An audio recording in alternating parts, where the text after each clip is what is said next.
Stakeholders in the capital market, notably the Chartered Institute of Stockbrokers and the Association of Securities Dealing Houses of Nigeria, have voiced reservations over the proposed amendments to the Central Bank of Nigeria Act No. 7 of 2007, saying the bill could undermine the independence of the apex bank.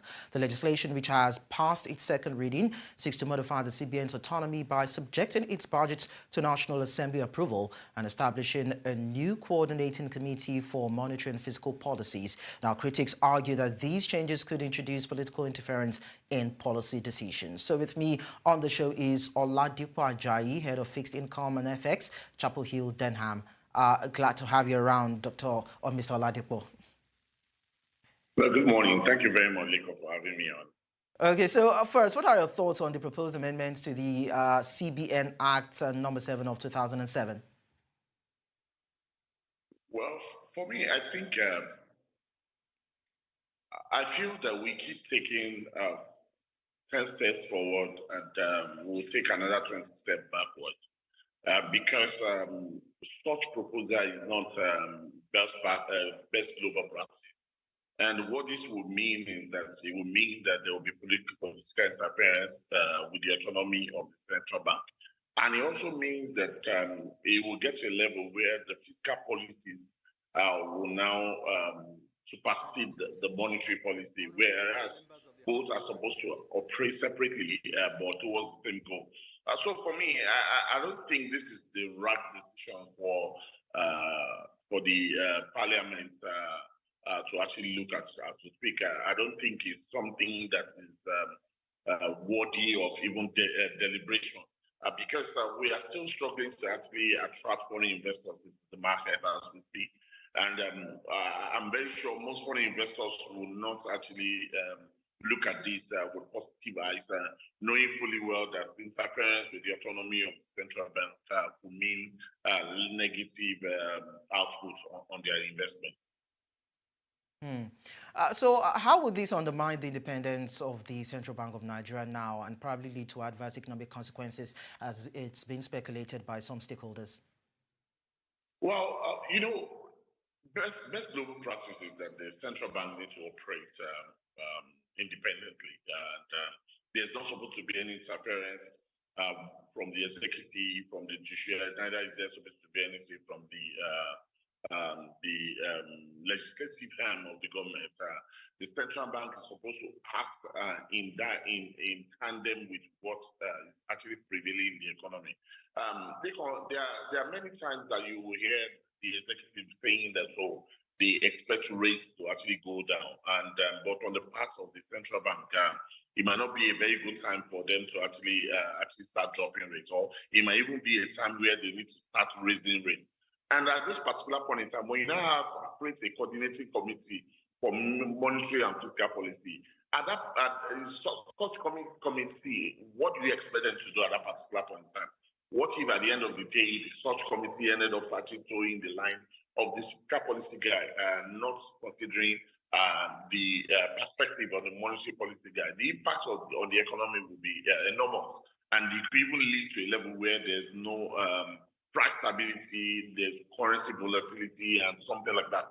So I feel that the National Assembly still have a very good opportunity for them to actually backtrack on this policy. I think they need to just look at it critically and allow the central bank to actually operate independently, because the effect is that we'll start seeing most of these foreign guys actually leaving our client.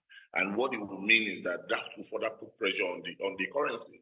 And as we continue to see pressure on the currency, we also translate to higher inflationary pressure. And we cannot actually take more problems than what we are currently showing. We need to find a way to actually resolve what's currently on the plate, rather than looking at opportunities to actually bring more problems to the economy. Well, Oladipo, Nigeria has always clamored for transparency against government institutions' operations being shrouded in secrecy. So I'm wondering, how does the submission of CBN's budget to the National Assembly for approval and the establishment of this particular coordinating committee for monetary and fiscal policies undermine its autonomy? So, like I mentioned earlier, you see, submission of budget National Assembly for approval. It's just actually saying that the judiciary should actually submit their budget to the National Assembly for approval, and knowing fully well that every arms operates separately.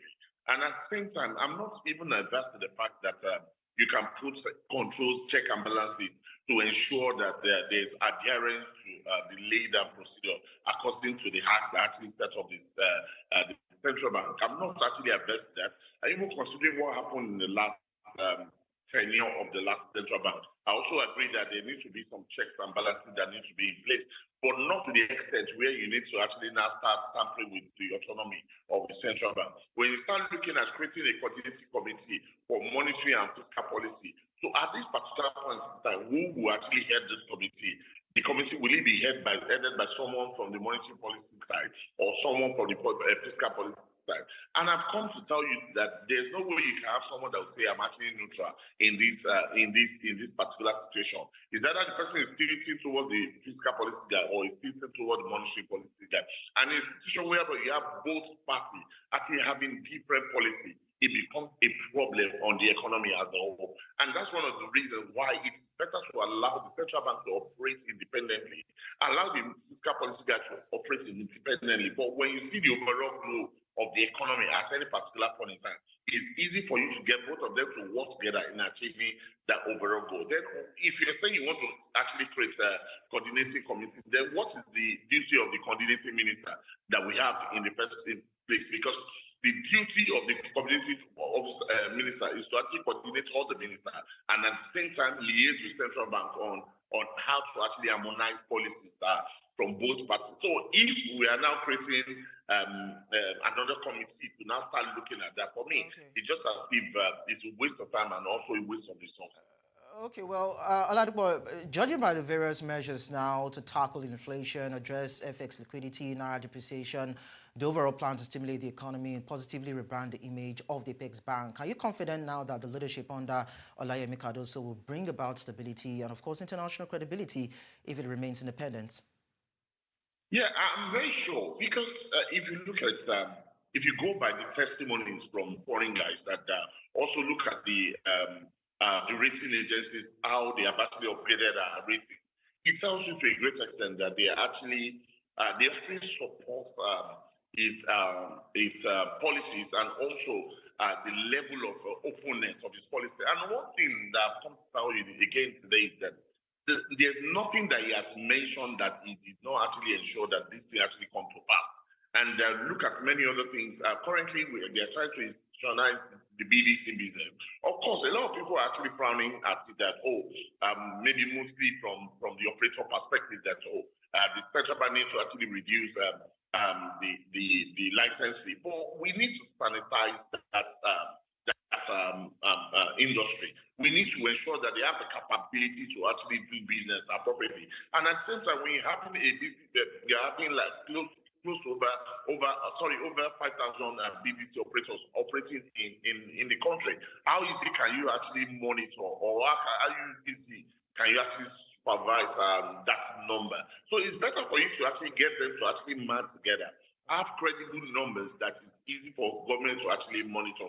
So if you go by that and all the policies that are actually shown out around recapitalization, around ensuring that banks actually maintain zero NOP, and many more, it shows that he actually been operating independently. And most of those policies, they are economic-friendly policies that's actually attracting investment and attracting foreign investors into the economy. And it also tells to a great level that in no time, that will actually bring about stability of the currency, which in turn will actually help inflation to actually moderate.